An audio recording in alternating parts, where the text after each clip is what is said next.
അതിക്രൂരമായ കൊലപാതകമാണ് ഉണ്ടായിരിക്കുന്നത്. എ വി ജയശങ്കർ വിവരങ്ങളുമായി ചേരുന്നുണ്ട്. ജയശങ്കർ, ഈ പോലീസ് ഇപ്പോൾ ലഭ്യമായിരിക്കുന്ന വിവരങ്ങളാണ് പങ്കുവച്ചിരിക്കുന്നത്. ഈ പ്രതിയിൽ നിന്ന് ശേഖരിച്ച വിവരങ്ങൾ, അതിൽ കുടുംബ പ്രശ്നങ്ങളുണ്ട്, സാമ്പത്തിക പ്രശ്നമുണ്ട്. ഇദ്ദേഹം നേരത്തെ ഒരു വിവാഹം കഴിച്ചിരുന്ന ആളാണ് എന്ന് പറയുന്നു. ഭാര്യ മരിച്ചതിന് ശേഷം അനിലെ വിവാഹം കഴിച്ചു എന്നാണ് മനസ്സിലാക്കുന്നത്. എന്താണ് കൂടുതൽ വിവരങ്ങൾ ലഭ്യമാകുന്നത് ജയശങ്കർ?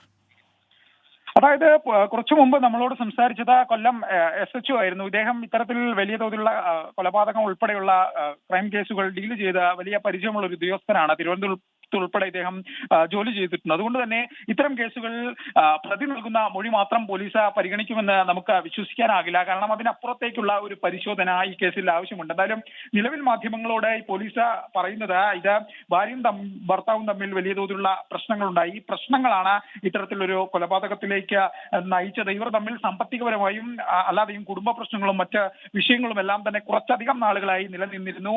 ഇവർ തമ്മിൽ ഇടയ്ക്കിടയ്ക്ക് വലിയ തോതിലുള്ള പ്രശ്നങ്ങൾ ഉണ്ടായിരുന്നു. അങ്ങനെയുള്ള പ്രശ്നങ്ങളാണ് ഇത്തരത്തിൽ ആസൂത്രിതമായ ഒരു ഇതിലേക്ക് നയിച്ചത് എന്നാണ് പോലീസിന്റെ ഒരു പ്രാഥമിക നിഗമനം. എന്തായാലും ഇതൊരു കൊലപാതകം എന്ന കാര്യം പോലീസ് തള്ളുന്നില്ല. ഒരു ആസൂത്രണം നടന്നു എന്ന കാര്യവും പോലീസ് തള്ളുന്നില്ല. എന്തായാലും ബാക്കി കാര്യങ്ങൾ തുടർ അന്വേഷണത്തിൽ മാത്രം വ്യക്തമാകുമെന്നാണ് നിലവിൽ പോലീസുമായി ബന്ധപ്പെട്ട് ലഭിക്കുന്ന വിവരങ്ങൾ. ഈ കേസന്വേഷണത്തിൽ പോലീസ് മറ്റു തരത്തിലുള്ള പല കാര്യങ്ങളും നിലവിൽ വിശദമായി പരിശോധിച്ചു കൊണ്ടിരിക്കുന്നുണ്ട്. ക്യാമറയ്ക്ക് മുമ്പിൽ ഒരുപക്ഷെ പോലീസ് പറയാത്ത പലതരത്തിലുള്ള അന്വേഷണങ്ങളും ഈ വിഷയത്തിൽ നടക്കുന്നുണ്ട്.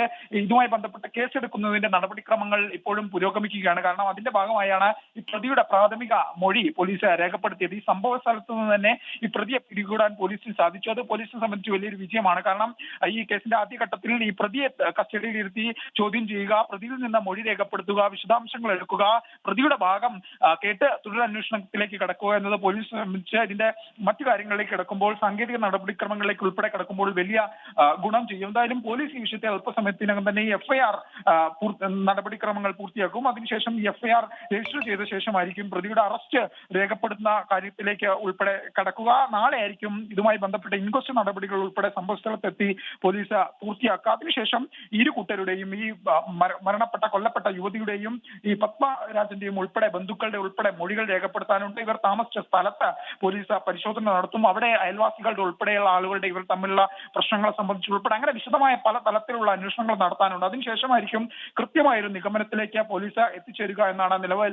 നമുക്ക് ലഭ്യമാകുന്ന വിവരങ്ങൾ. അത്തരത്തിൽ തന്നെ വിശദമായ ഒരു അന്വേഷണം കൊല്ലം ഈസ്റ്റ് SHOയുടെ നേതൃത്വത്തിൽ ഈ വിഷയത്തിൽ നടക്കും. പോലീസിനെ സംബന്ധിച്ച് പ്രാഥമികമായ കൊലപാതകം എന്ന് പറയുമ്പോഴും ഈ കോടതിയിലേക്ക് എത്തുമ്പോൾ കോടതിക്ക് മുന്നിൽ നൽകാൻ കൃത്യമായ തെളിവുകൾ വേണം. എന്തായാലും ഇന്ന് അറസ്റ്റ് രേഖപ്പെടുത്തുമോ എന്ന കാര്യത്തിൽ ഒരു സംശയമുണ്ട്. കാരണം രാത്രി പ്രതിയെ കുറച്ച് അധികം നേരം കൂടി ചോദ്യം ചെയ്തതിനു ശേഷം അറസ്റ്റ് രേഖപ്പെടുത്തിയാൽ മതി എന്നാണ് പോലീസിന്റെ നിഗമനം. അപ്പോൾ ചോദ്യം ചെയ്യാൻ കുറച്ചധികം സമയം കിട്ടും. കുറച്ചുകൂടി തെളിവുകൾ ഇല്ലെങ്കിൽ കാര്യങ്ങളെ കുറിച്ച് കുറച്ചുകൂടി പ്രതി സഹകരിച്ചാൽ കുറച്ചധികം കാര്യങ്ങൾ ശേഖരിക്കാം. അതിനുശേഷം അറസ്റ്റ് രേഖപ്പെടുത്തി. ശരി, എ വി ജയശങ്കറാണ് വിവരങ്ങൾ നൽകിക്കൊണ്ടിരിക്കുന്നത്.